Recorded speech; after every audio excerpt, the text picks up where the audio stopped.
Hello guys, welcome to the channel. आप सभी को मेरा नमस्ते। तो दोस्तों, आज का जो वीडियो है that is regarding the detail strategy for quants. This this video is specially for RBI assistant prelims. तो यही स्ट्रेटजी मैंने भी फॉलो करी हुई है बैंकिंग एग्ज़ाम्स के लिए। और जब जितने भी मैंने एग्ज़ाम्स दिए हैं बैंकिंग एग्ज़ाम, इनिशियल डेज़ में या पहला एक आध जो मेरा एग्ज़ाम था वो क्लियर नहीं हुआ था, उसके बाद मैंने ये स्ट्रेटजी फॉलो करी थी और हमेशा मेरा प्रीलिम्स जो है वो क्लियर हुआ है। और इनफैक्ट अभी लास्ट ईयर और इस साल दोनों मेरे मेंस भी क्लियर हुए हैं, आईबीपीएस पीओ और एसबीआई पीओ। तो आरबीआई असिस्टेंट या कोई भी जो बैंकिंग एग्ज़ाम है उसका जो प्रीलिम्स में जो क्वांट का स्ट्रक्चर है वो है 35 क्वेश्चंस हैं और 35 मार्क्स हैं आपको। तो हमें यहाँ टारगेट करना है 35 plus for RBI assistant prelims, right. तो इसमें कुछ चीज़ें हैं जो मैंने फॉलो करी थी, तो वही मैं आपको इस वीडियो में बता रहा हूँ।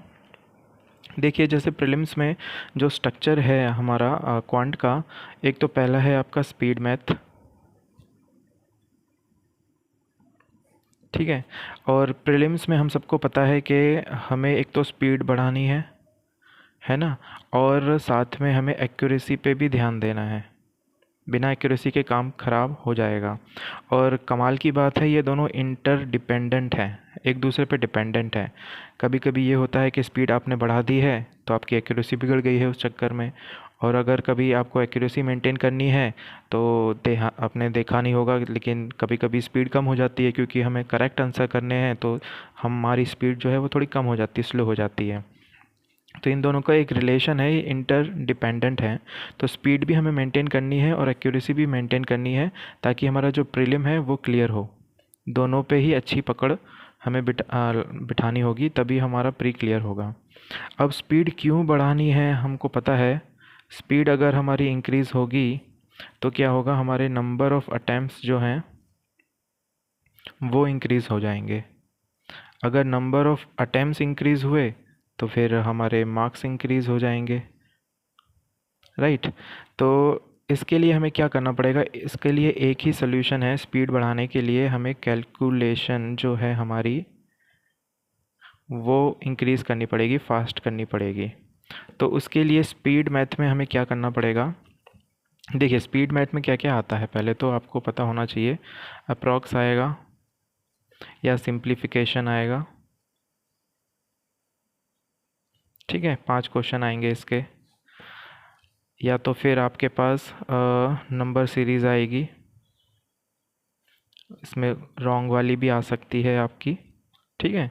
या फिर आपके ये हो सकता है कि आपके क्वाड्रेटिक आ जाए आपके वाले शिफ्ट में, है ना, क्वाड्रेटिक इक्वेशन। तीनों ही जो हैं स्कोरिंग हैं, काफ़ी स्कोरिंग हैं आपके। तो हमें ये देखना है कि हमें कम टाइम में इसको अटेम्प्ट करना है। तो जो कैलकुलेशन की जो मैंने बात बात करी है, उसके लिए हमें क्या करना पड़ेगा। एक तो आपको सारे टेबल्स याद करने पड़ेंगे। मैं खुद ने याद करे हुए हैं टेबल्स, क्योंकि याद नहीं रहता चीज़ें, क्योंकि स्पेशली जब हम स्कूल के बाद कॉलेज में आते हैं तो कहीं यूज़ होता नहीं है। इवन इंजीनियरिंग में भी मैं तो कैलसी से ही काम कर लेता था अपना, तो हम भूल जाते हैं टेबल। तो टेबल आपको रोज़ सुबह उठ के सबसे पहला काम यही है कि आपको टेबल्स, फ्रैक्शंस, स्क्वायर्स, क्यूब, ये आपको रोज़ लिखने हैं आधा घंटा। तो टेबल आप 20 तक लिख लीजिए, रोज़ बाय हार्ट लिखिए आप इसको। जो स्क्वायर्स होंगे आपके वो 10 तक तो होते ही हैं सबको याद, लेकिन आपको 20 तक स्क्वायर सारे याद करने हैं, 20 स्क्वायर्स तक, है ना। और जो क्यूब्स हैं वो आपको करनी है मेरे ख्याल से, कहाँ तक करी थी मैंने, देखो मैंने तो करी थी 35 क्यूब तक, यहाँ तक मैंने याद करे हुए थे। और स्क्वायर आप चाहो तो 40 तक कर लो, धीरे धीरे याद हो जाएंगे जहाँ तक मुझे याद है। क्योंकि मुझे जब मैं स्टार्ट किया था तो मैंने 20 तक किए थे, फिर धीरे धीरे करके 40 तक मैं ले आया था। क्यूब मैंने 20 तक किए थे, फिर धीरे धीरे करके 35 क्यूब तक कर लिया था मैंने, ठीक है। अब कुछ जो होती हैं कैलकुलेशन ट्रिक्स होती हैं वो भी आपको पता होनी चाहिए। आई होप आपने या तो कोई पूरा कंप्लीट सिलेबस कवर किया होगा, कोई कोर्स ख़रीदा होगा आपने, या कोई ऑफलाइन कोचिंग में आपने पढ़ा होगा, या फिर आप यूट्यूब से सेल्फ स्टडी कर रहे होंगे। लेकिन एक बार आपको सारे सिलेबस एक बार कंप्लीट करने हैं। तो इन कोर्सेज़ में या इन बैचेस में आपको बताया जाता है शॉर्ट ट्रिक्स क्या हैं, तो उन पे थोड़ा आपको कमांड लानी पड़ेगी। जैसे कि कोई एग्ज़ाम्पल अगर मैं लूँ, जैसे कि 48 इंटू 25 कोई पूछे, तो हमें पता होना चाहिए कि ये 1200 है इसका आंसर। अब जैसे कि कोई जैसे हम स्कूल में करते थे तो कैसे करते थे, 48 इंटू 25 मैं ऐसे करता था, 16 8 9 40 20 24 0 0 2, तो ऐसे में करता था। लेकिन आपको यहाँ पे ऐसे करना पड़ेगा। अब इसमें क्या था, 48 इंटू 25, तो इसको 48 को स्प्लिट कर दीजिए आप, 12 इंटू 4 होता है, और ये जो 4 है आपको 25 के साथ मल्टीप्लाई कर दो, ये जो 25 है इसके साथ, तो 25 इंटू 4 जो होता है वो 100 होता है।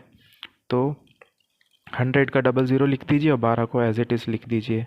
तो ये आपको काफ़ी मदद मिलेगी इसमें। सपोज़ देखो 48 इंटू 5 कर दिया, तो मैं इसको ऐसे कैसे लिखेंगे हम, 240 डायरेक्ट में लिख सकता हूँ, क्योंकि 12 इंटू 24 सॉरी 24 इंटू 2 48 होता है, और इस 2 को मैं 5 के साथ कर दूंगा तो ये 10 हो जाएगा। तो 10 इंटू 24 240 है ना।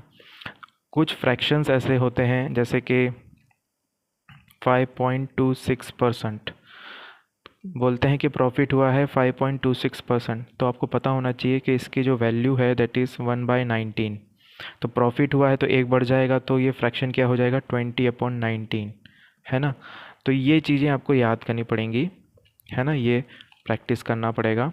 तो रोज़ सुबह जो स्पीड मैथ के लिए आपको क्या करना है, आपको टेबल्स लिखने हैं, स्क्वायर्स क्यूब्स ये आपको लिखने हैं, और जो approximation, simplification, number series, quadratic equation है, ये आपको अपने डेली शेड्यूल में इंक्लूड करना पड़ेगा। भले आपको लगे कि ये अप्रॉक्सीमेशन और सिंप्लीफिकेशन बहुत इजी है, मैं तो कर लूँगा एग्ज़ाम में, लेकिन कम टाइम हमें स्पीड बढ़ानी है ना, क्योंकि 20 मिनट में हमें क्वांट करना है, 35 क्वेश्चंस करने हैं।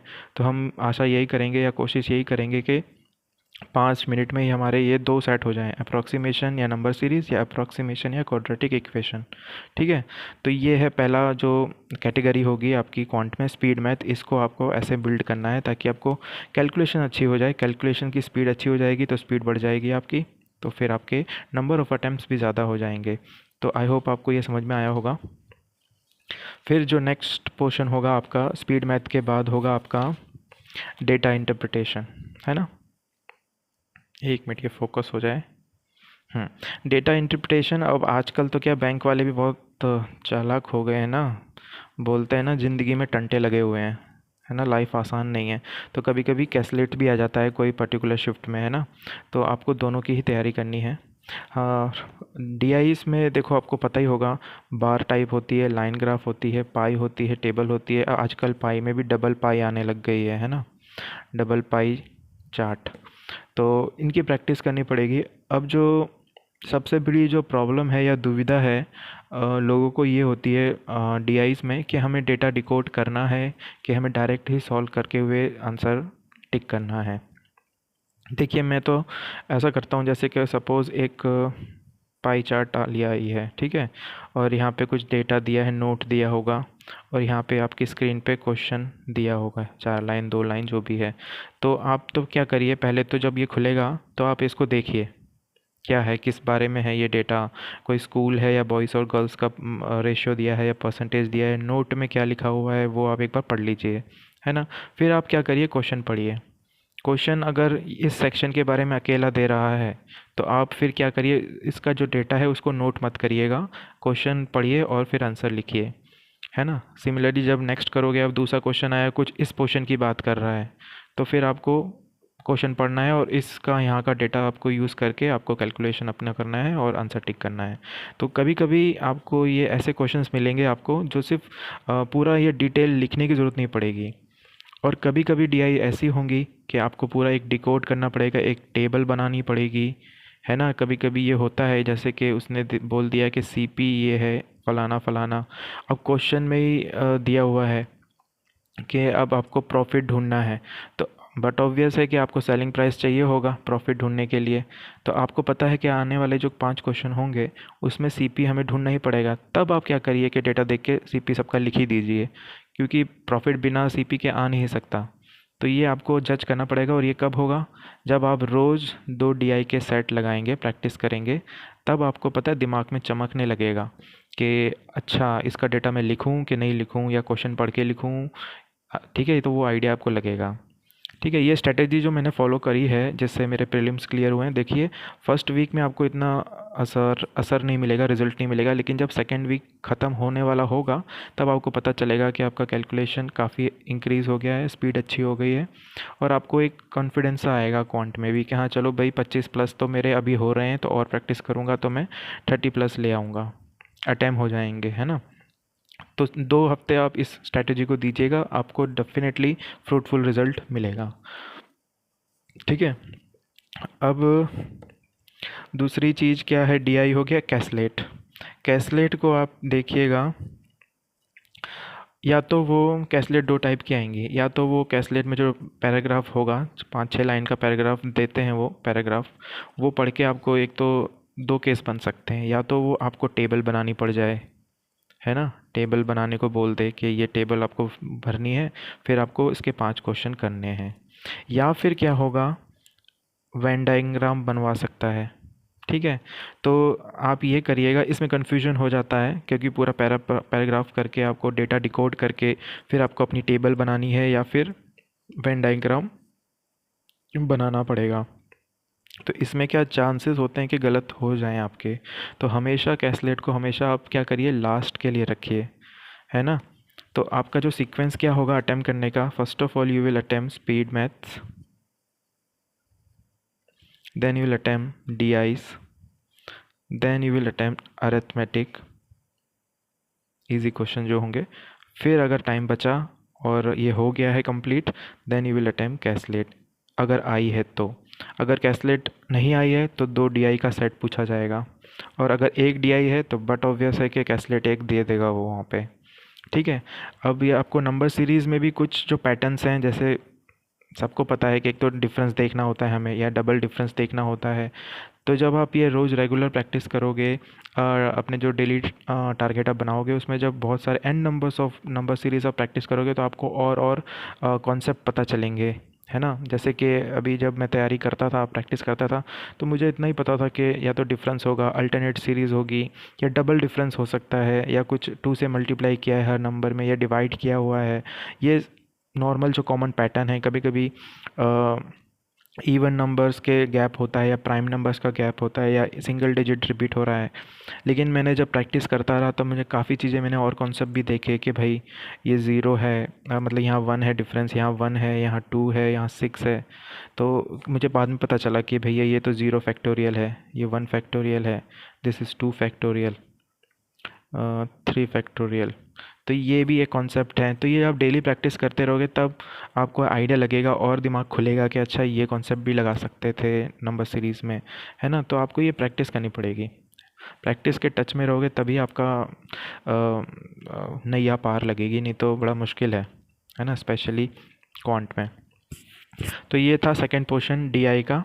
ठीक है, और मैं आपको बताता हूँ तीसरा पोर्शन जो होगा हमारा, ये वो होगा अरिथमेटिक के क्वेश्चंस होंगे। देखिए इसमें जो है ना, कुछ चैप्टर्स जो हैं वो डेफिनेटली आने ही वाले हैं, ये आपको लिख के रख लेना है कि कुछ चैप्टर्स जो हैं वो डेफिनेटली आपके एग्ज़ाम में आएंगे ही आएंगे। तो उन पे तो हमें अच्छी कमांड करनी ही करनी है। देखिए उनके कुछ चैप्टर्स क्या हैं, एक तो परसेंटेज है। परसेंटेज एज सच इसका कोई अलग से चैप्टर नहीं है, लेकिन इसके जो कॉन्सेप्ट है ना परसेंटेज चैप्टर के, ये आपको कहाँ पे काम आएंगे, एक तो डीआई में काम आएंगे। डीआई में जो 5 क्वेश्चन आते हैं वहाँ पे ये घुमा फिरा के परसेंटेज की बात करता है कि भाई 10% से इंक्रीज़ कर दिया है हमने, या डिक्रीज़ कर दिया है, या डिस्काउंट परसेंटेज दिया है, यानी ये इसका जो कॉन्सेप्ट है ये डीआईज़ में बहुत काम आ जाएगा आपके। तो ये आपको सबसे पहले आपको तैयार करना है। एवरेज का क्वेश्चन आता है, फिर आपको प्रॉफिट एंड लॉस, ये मेंस के लिए ज़्यादा इम्पॉर्टेंट है, लेकिन प्री में भी प्रॉफिट लॉस आ जाता है। अभी मैं प्री की वीडियो बना रहा हूँ तो मेंस का ज़्यादा मैं बता नहीं रहा अभी आपको। फिर एक और चैप्टर है ratio and proportion, as it is तो नहीं है, उसका एक टॉपिक है पार्टनरशिप, है ना। तो ये काफ़ी इम्पोर्टेंट है, ये आता ही आता है। फिर आपका आता है टाइम वर्क, ठीक है। टाइम वर्क में भी एक सब टॉपिक है आपका पाइप एंड सिस्टम, इसमें से ज़्यादा आ जाता है। ठीक है। और आपका है स्पीड, डिस्टेंस, टाइम, एक ये है। और लास्ट 7वां चैप्टर है आपका सी आई प्लस एस आई। ये जो 7 चैप्टर्स हैं ये डेफिनेटली आपके प्रीलिम्स में आएंगे ही आएंगे, यानी 7 क्वेश्चन इसके ज़रूर आएंगे।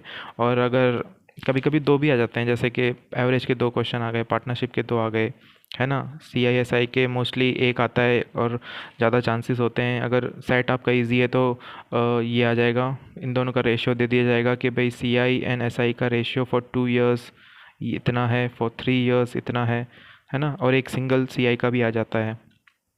तो काफ़ी चीज़ें हैं। हाँ, एक और इम्पॉर्टेंट चैप्टर है, वो है मिक्सचर एंड एलिगेशन।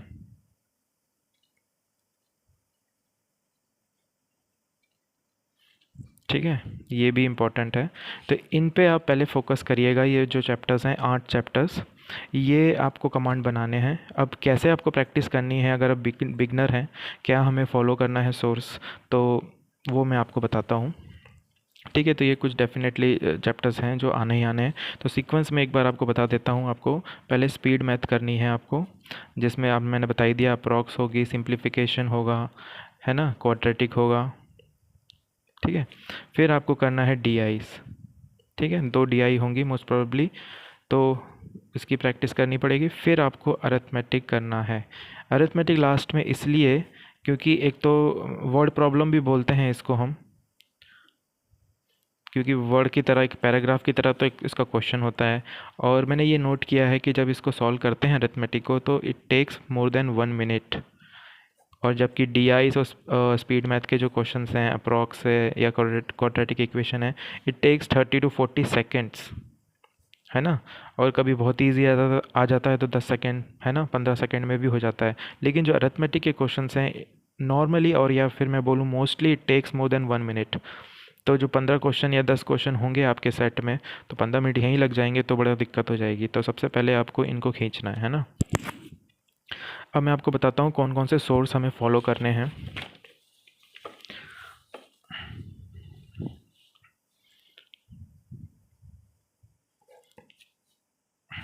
सोर्सेज में देखिए, एक तो आपका ऑफलाइन है।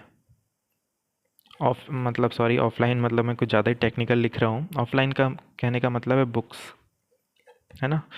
कौन सी बुक्स? देखिए, मैंने तो बैंकिंग से पहले, तैयारी करने से पहले मैं सीजीएल की तैयारी करता था, है ना।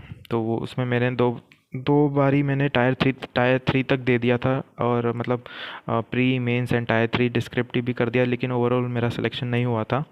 तो फिर मेरे एक फ्रेंड ने ही मुझे सजेस्ट किया था कि वो बैंकिंग की तैयारी करता था, उसने बोला कि भाई तू बैंकिंग में आ, क्योंकि सीजीएल में एक तो 2 साल में पूरा रिक्रूटमेंट प्रोसेस होता था, उस टाइम पे समय बर्बाद होता था। तो उसने बोला कि बैंकिंग कर तो ज़्यादा सही है। तो कुछ बुक्स उसने मुझे बताई थी, तो मैं आपको वो बताता हूँ, मुझे काफ़ी हेल्प मिली थी। सबसे पहले तो है एसेंशियल क्वांटिटेटिव एप्टीट्यूड। ये दिशा पब्लिकेशन की बुक है। ठीक है, बैंक पीओ की है। सारे पीओ मतलब आ जाएंगे, पीओ आ गए तो क्लर्क भी आ जाएगा आपका, है ना। दूसरी आप फॉलो कर सकते हो किरण पब्लिकेशन।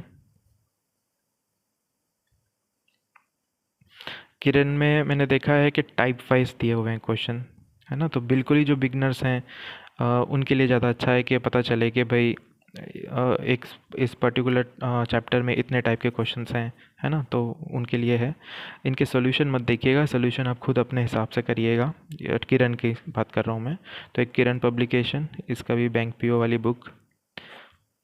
फिर तीसरी है अड्डा 247 पब्लिकेशन। कोई एक बुक आप पढ़ लीजिए, ले लीजिए, अगर आपको ऑफलाइन तैयारी करनी है ना बुक से, तो मैं रिकमेंड करूँगा ये वाली, क्योंकि मैंने तो इसी से किया था। तो इसमें दोनों ही आ जाते हैं। एसेंशियल क्वांटिटेटिव एप्टीट्यूड में प्रीलिम्स और मेंस लेवल के क्वेश्चन आ जाते हैं। और फिर मेंस के लिए मैंने क्वांटम कैट भी करी थी, लेकिन वो लास्ट टू लास्ट ईयर की थी।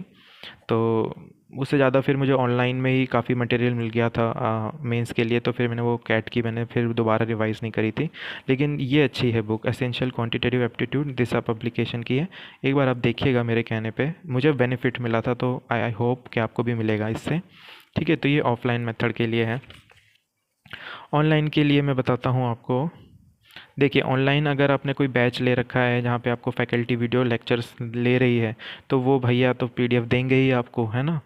और दिन में 4 बार तो वो क्लास लेंगे। तो पीडीएफ अगर वो दे रहे हैं, कोई मटेरियल वो प्रोवाइड कर रहे हैं, तो वो आप पीडीएफ से कर सकते हैं। या फिर जो मुझे अच्छा लगा वो था गाइडली पीडीएफ। अभी मैं आपको लैपी में बता दूंगा कैसे हमें देखना है। तो गाइडली पीडीएफ बंडल जो आता है, वो मैंने लास्ट ईयर लिया था 2022 के लिए।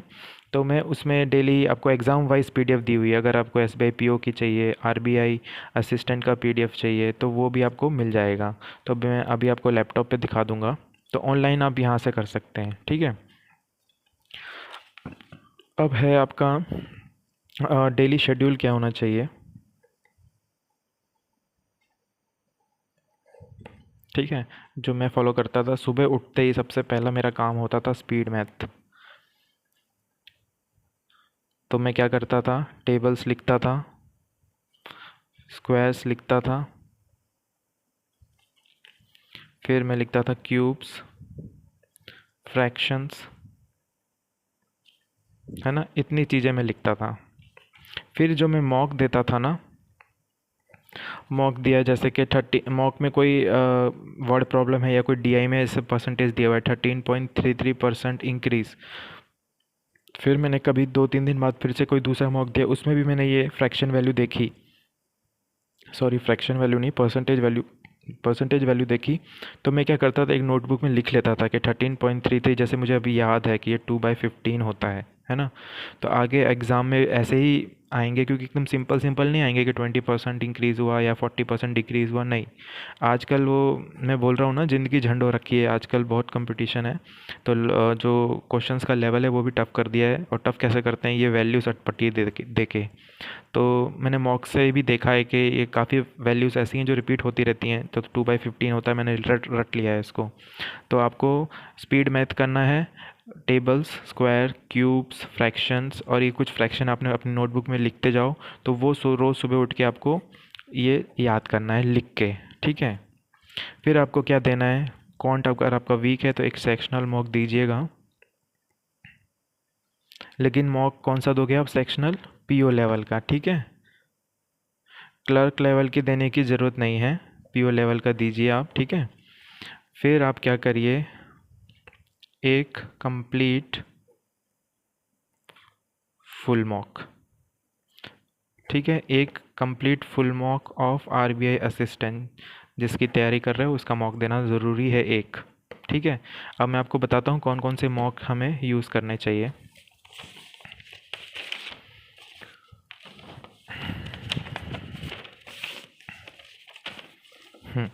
तो देखिए, मैं आपको एक सच्ची बात बताता हूँ। मैंने जो मॉक यूज़ किए हैं वो मेरे लिए कैसे बेनिफिट कर रहे थे, या मैंने सक्सेस थोड़ी बहुत जो पाई है अभी, मतलब इस साल भी मैंने मेंस क्लियर किए हैं, SBI PO mains, IBPS PO mains, या इवन लास्ट ईयर भी ये दोनों एग्ज़ाम के मेंस मैंने क्लियर किए हैं। वो क्यों किए हैं, ड्यू टू मॉक्स। और मॉक्स मैंने ऐसे नहीं रैंडमली किसी ने कुछ बोला और मैंने ख़रीद लिया, क्योंकि मैंने यूट्यूब पे अभी देख रहा हूँ मैं, भाई साहब इतना मतलब इंसानियत से भरोसा उठ गया है। ऐसे लोग भी हैं जो फेक स्कोर कार्ड दे रहे हैं, कोई कुछ कर रहे हैं, और स्पॉन्सर्ड वीडियोस दे रहे हैं कि भाई हमारा कोड लगा लो, ये फलाना ढिमकाना, और ये टेस्ट सीरीज़ ले लो, ये ले लो। सही में मतलब बहुत बुरा मार्केट बना रखा है इन्होंने। तो ऐसे लोगों से तो दूर रहिए, पहली बात तो ये मैं आपको सिंपल बता दे रहा हूँ। प्रीलिम्स के लिए आपको कौन से मॉक देखने हैं, देखिए, ओ बी लेना है। ओ बी इसलिए बोल रहा हूँ क्योंकि मेंस भी आएगा, तो मेंस के लिए तो ओ बी चाहिए। ओ बी, स्मार्ट कीड़ा, गाइडली, ठीक है। प्रीलिम्स का लेवल सारे मॉक्स का सेम ही होता है, even I can include practice mock also prelims के लिए, ठीक है। और आपको मेंस के लिए क्या करना है, ओ बी प्लस एस के, या फिर O B plus P M. PM भी अच्छा है, मैंने लास्ट ईयर ये दोनों फॉलो किए थे और क्लियर किए थे मेंस। इस साल मैंने ये दोनों फॉलो किए हैं और क्लियर किया है। लेकिन दोनों केस में मैंने ओबी ज़रूर लिया था, क्योंकि जो क्वेश्चंस हैं मेंस लेवल के या प्रीलिम्स लेवल के, they are definitely matching the level of OB. OB में जिस टाइप के क्वेश्चंस आते हैं वैसे ही एग्ज़ाम में क्वेश्चंस आते हैं, ये मैंने नोट किया है। थोड़ा लेवल टफ बनाने के लिए मैं एसके लिया है इस बार, लास्ट ईयर मैंने पीएम लिया था। तो इन दोनों का कोई भी एक सेट ले लीजिए, तो क्या होगा, आपको मेंस के लिए तो हो ही जाएगा काम, और इसके प्रीलिम्स के भी मौका आएंगे तो वो यहाँ काम हो जाएगा। और एक आप डेली प्रैक्टिस के लिए, आपकी बुक होगी, वो जब एक बार हो जाएगी तो आप क्या करिएगा, उसके मेंस लेवल के क्वेश्चन करिएगा, और डेली प्रैक्टिस के लिए गाइडली पीडीएफ आप फॉलो करिएगा। बंडल पीडीएफ जो आता है मैं आपको बता देता हूँ, चलो अपना सिस्टम ऑन है मेरा, तो दिख रहा होगा शायद आपको। फोकस, फोकस हो जाए एक बार। तो अभी मैं न्यूज़पेपर पढ़ रहा था, तो मैं गाइडली की साइट खोलता हूँ।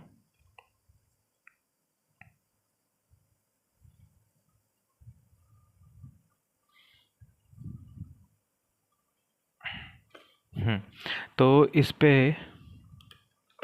ये जो पीडीएफ कोर्स दिख रहा है यहाँ पे, ये जो सेकंड नंबर का है अल्टीमेट पीडीएफ कोर्स, ये मैंने परचेज़ किया हुआ है। अब आपको अगर ख़रीदना हो ना तो ये ऊपर वाला ख़रीदिएगा, है ना, प्राइम पीडीएफ कोर्स 2023, क्योंकि अभी इस साल के जो नए क्वेश्चन इन्होंने बनाए होंगे पीडीएफ में वो इन्होंने इसमें डाले होंगे। तो मैंने तो ये ख़रीदा था, तो मैं ये वाला आपको खोल के बता देता हूँ कि कैसे हमें प्रैक्टिस करनी है। अब इसमें टॉपिक वाइज भी क्वेश्चंस होते हैं, जैसे कि आपको टाइम एंड वर्क के क्वेश्चन की प्रैक्टिस करने हैं तो टॉपिक वाइज इस वाली पीडीएफ में खोलेगा। अभी आपको एग्ज़ाम्स रेलेवेंट चाहिए तो एग्ज़ाम वाइज बंडल पीडीएफ है, तो मैं आपको बताता हूँ। इसमें आप खोलिएगा तो प्रीलिम्स के लिए अलग खुलेगा, मेंस के लिए अलग। तो अभी हमें प्रीलिम्स क्लियर करना है तो प्रीलिम्स ओपन करिए। इसमें सारे एग्ज़ाम्स के दिए हुए हैं पीडीएफ, है ना, 50 डेज़ का सेट होता है, जैसे कि इसमें आईबीपीएस पीओ प्रीलिम्स है। तो अभी पहला जो है दिख रहा है आपको, PDF course for SBI clerk slash RBI assistant prelims, तो ये खोलिए। अब इसमें देखिए डे वाइज कितने 50 डेज़ तक सारी पीडीएफ दी है डेली, और इस पीडीएफ में तीनों सेट होंगे आपके, English, quant and reasoning. Suppose मैं डे 7 खोल रहा हूँ, तो डे 7 जैसे ये खुला, तो ये है जो पहला वाला पोर्शन है वो रीजनिंग का है, दूसरा वाला क्वांट का है, और तीसरा वाला इंग्लिश का है। और ये क्वांट में देखिए, मतलब हर सब्जेक्ट में, इंग्लिश में भी है पीडीएफ, हिंदी में भी है, और अगर आपको पीडीएफ से नहीं करना है, उसका मॉक देना है, तो वो मॉक भी है। तो मैं अभी इंग्लिश का पीडीएफ ओपन कर देता हूँ। ठीक है, तो ये आप देखिए, ये हो गया क्वांटिटेटिव एप्टीट्यूड। अब ये डीआई दी हुई है, ये आपके इसके क्वेश्चन दिए हैं, फिर दूसरी डीआई दी है, इसके क्वेश्चन दिए हैं, फिर अरिथमेटिक के क्वेश्चन मेंशन किए हुए हैं, ये आपको सॉल्व करने हैं। फिर आप देखिए इसके आंसर एक्सप्लेनेशन दिया हुआ है रिटर्न में, सॉरी रिटर्न में भी, और एक वीडियो सॉल्यूशन भी दिया हुआ है। इस लिंक पे आप क्लिक करेंगे तो आपको वीडियो सॉल्यूशन भी मिल जाएगा। ठीक है, अब ये जैसे ही सेट ख़त्म होगा, इसके जस्ट नीचे स्कोर बूस्टर होगा, तो ये भी ज़रूरी है, इसको लोग हल्के में ले लेते हैं, लेकिन सबसे पहले सुबह उठ के स्पीड मैथ में यही प्रैक्टिस करनी है आपको, स्कोर बूस्टर की। तो अप्रॉक्सीमेशन के 5 क्वेश्चन, नंबर सीरीज़ के 5 क्वेश्चन, रॉन्ग नंबर सीरीज़ के 5 क्वेश्चन, क्वाड्रेटिक के 5 क्वेश्चन, और आपको ऐसे पूरा ये क्वेश्चन होंगे, ये स्कोर बूस्टर के अंदर आ जाएगा। तो एक पीडीएफ में इतने सारे क्वेश्चंस आएंगे आपके पास, है ना। तो ये एक डेली पीडीएफ आपको करनी है ना। ये अलग से स्कोर बूस्टर भी आप इसको हल्के में मत ले लेना भाई, है ना, प्रीलिम में ये पास कराता है अच्छे नंबर से स्कोर बूस्टर। और फिर बाद में डीआई के क्वेश्चन, पाई ग्राफ, प्रोबेबिलिटी के, अरिथमेटिक के question, partnership, time work, mixture, है ना। तो ये आपको रोज़ एक फॉलो करनी है डेली पीडीएफ, आपके जो डेली शेड्यूल में मैंने बताया है ना, वो वाली चीज़। ठीक है, तो आई होप आपको ये वीडियो अच्छा लगा हो, और ये स्ट्रेटजी मैंने फॉलो करी है और यही फॉलो करता हूँ गाइज़ मैं, और मुझे काफ़ी हेल्प मिली है, और मेरे तो सारे प्रीलिम्स क्लियर हुए ही हैं।